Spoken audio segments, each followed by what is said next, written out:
సదాశివపేట పట్టణంలో TU, FIDC నిధులతో 3.5 కోట్ల రూపాయల వ్యయంతో చేపట్టనున్న అభివృద్ధి పనులకు సంగారెడ్డి ఎమ్మెల్యే చింతా ప్రభాకర్ శంకుస్థాపన చేశారు. ఈ కార్యక్రమంలో TG IIC chairman Nirmala Jaggareddy పాల్గొన్నారు. ముందుగా 75 లక్షల వ్యయంతో సదాశివపేట కొత్త మున్సిపల్ కాంప్లెక్స్ కు శంకుస్థాపన చేశారు. అనంతరం 165 లక్షలతో ఎంఆర్ఓ కార్యాలయం నుంచి జాతీయ రహదారి వరకు సెంట్రల్ మీడియన్ లైట్స్ ఏర్పాటుకు శంకుస్థాపన చేశారు. అలాగే 50 లక్షలతో జాతీయ రహదారి నుంచి సిద్ధాపూర్ కాలనీ వరకు సెంట్రల్ లైటింగ్ పనులను ప్రారంభించారు.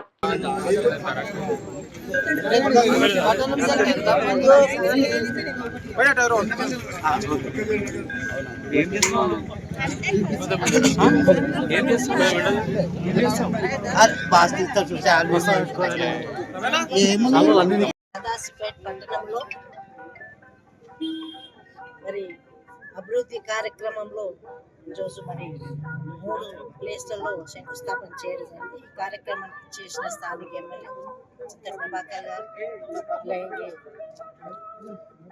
X municipal chairmans Sadashivpet president Satyana garu, మరి ఎక్స్ కౌన్సిలర్స్, ఇక్కడ ఇచ్చేసిన ప్రముఖులందరూ కూడా పేరు పేరున నమస్కరిస్తూ మరి మున్సిపల్ కాంప్లెక్స్ మరి లైటింగ్ కానివ్వండి, పట్టణంలో ఒక అలంకరణ మరి చూస్తున్నాం కూడా. మరి ఇలాంటి అభివృద్ధి చేస్తున్న మన ప్రభుత్వం ఇక ముందు కూడా అభివృద్ధి కార్యక్రమంలో ఇంకా ముందు కూడా చాలా కార్యక్రమాలు చేయాల్సి ఉందని ప్రజలందరూ తెలియజేసుకుంటూ మరి అలాగే వివిధ కార్యక్రమాలు కూడా ఇంకా ఉన్నాయి. మరి ఆ కార్యక్రమాలు ముందుకు తీసుకెళ్తామని తెలియజేసుకుంటున్నాం.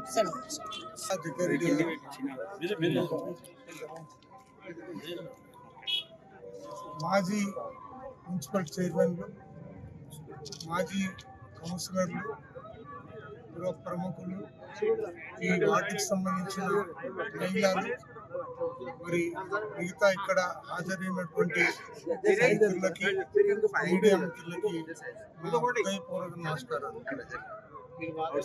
ఈరోజు సదాశివపేటలో జరిగినటువంటి అభివృద్ధి కానీ శంకుస్థాపనలకు సంబంధించి ఈరోజు చేసుకోవడం జరిగింది. మొట్టమొదట 1 కోటి రూపాయలతో టీఎఫ్ఐడిసి ద్వారా మరి గతంలో శాంక్షన్ అయినటువంటి వర్క్లే మాడిఫికేషన్ చేసి మరి తీసుకోవడం జరిగింది. మరి చాలా అభివృద్ధి జరిగినప్పటికీ ఇంకా కొంత చేసుకోవాల్సిన అవసరం ఉంది.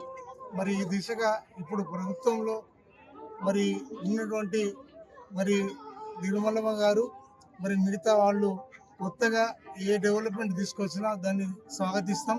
ఖచ్చితంగా అది ప్రజలకు అవసరం కాబట్టి గతంలో ఇచ్చినటువంటి 25 కోట్లు ఎస్డిఎఫ్ ద్వారా ఇచ్చిన డబ్బులు టెండర్ అయ్యి కొంత అభివృద్ధి జరిగినప్పటికీ ఈ ప్రభుత్వం వచ్చిన తర్వాత అది క్యాన్సిల్ అయింది.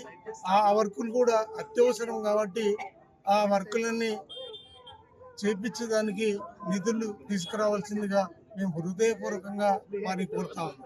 జై తెలంగాణ.